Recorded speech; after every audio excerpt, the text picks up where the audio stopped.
go hungry. It would provide over $900 billion to state and local governments to prevent the massive layoffs of teachers, firefighters, nurses, and construction workers. It would provide hazard pay to essential workers. It would also provide vital funding for election security and the United States Postal Service. That is what the House of Representatives passed 3 months ago.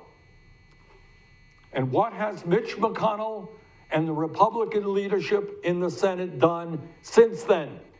And the sad and pathetic answer is they have done absolutely nothing except pass a bloated budget for the Pentagon and take a vacation.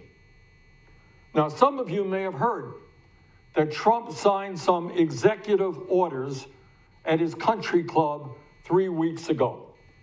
It will not surprise you to learn that these executive orders are a total fraud and a complete scam and will do virtually nothing to address the crises that we face. His so-called executive order on housing will not prevent one family from being evicted. It will do nothing to prevent foreclosures. And it has not provided 1 cent to Americans struggling to desperately keep a roof over their heads. Trump's absurd proposal to permanently terminate the payroll tax could defund Social Security and eliminate benefits for senior citizens and people with disabilities in less than 4 years. Now, that's not Bernie Sanders telling you that. That is exactly what the Social Security Administration recently reported to us. And Trump's executive order on unemployment benefits has been a total disaster. Instead of maintaining the $600 a week in supplementary benefits for unemployed workers, Trump came up with a cockamamie approach which, at best, would provide half of that for a few weeks. And to date, as of now, unemployed workers in 45 states in this country have not received 1 nickel in benefits from Trump's executive order, nor has any person received another $1,200 stimulus check. Trump's economy before the pandemic, let us be clear, was not an economy that worked for working families. It was an economy that benefited the very, very rich. And what working families are experiencing today is a crisis that has gone on for decades. Now, I know that Donald Trump has repeatedly stated, including just the other night, that the economy before the pandemic was the greatest it had ever been, and he did it all. Well, I don't want to shock anybody, but what Donald Trump said was a lie. No, Mr. President, it was not a great economy when over half the American people were living paycheck to paycheck with no ability to put a nickel in the bank. It was not a great economy when 87 million Americans were uninsured or underinsured. It was not a great economy when over 40 million workers in this country were earning starvation wages of less than $15 an hour. It was not a great economy when 40% of our people did not have the savings to pay for a $400 emergency. No, Mr. President, it was not a great economy when over 500,000 Americans were homeless and 18 million families were spending more than half of their incomes on housing. But yes, I do have to admit this. It was a great economy for your billionaire friends, and it has become even better for them during this horrific pandemic.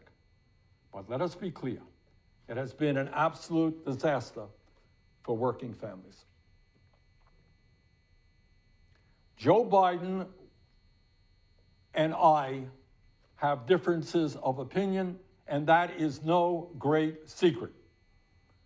It is no great secret that Joe and I disagree on a number of issues.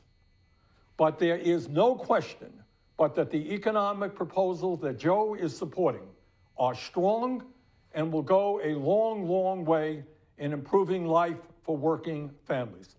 And I want to just take a moment to tell you just some of those proposals that I think are enormously important in improving life for working families in this country. When Joe Biden is president, he will do something that I have been fighting for a very long time, and that is raise the federal minimum wage from the current starvation minimum wage of $7.25 an hour to a living wage of $15 an hour. What Joe understands, is what you understand, and what I understand, is that if you work 40 hours a week in this country, you should not be living in poverty. A job in America should lift you out of poverty, not keep you in it.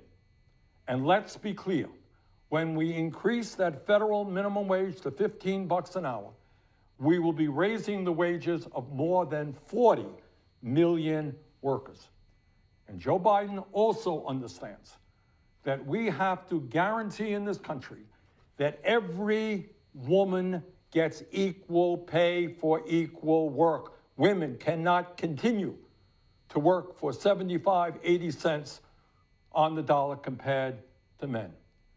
And Joe knows that if we are going to expand the middle class in this country, we must make it easier for workers to join unions, engage in collective bargaining, and end the heavy-handed corporate tactics that make it hard for workers to unionize in this country. And here's something else that Joe Biden understands, and that is that in the midst of the worst economic crisis in our lifetimes, we need to create millions of good-paying jobs through a massive investment in rebuilding our crumbling infrastructure, our roads, our bridges, sidewalks, schools, water systems, affordable housing. And I'll tell you what else Joe Biden understands. Like most of us, he is embarrassed that the United States is the only major country on earth not to guarantee paid family and medical leave. When a woman in this country gives birth, she should not be forced to go back to work after 1 or 2 weeks. When a kid gets sick, mom or dad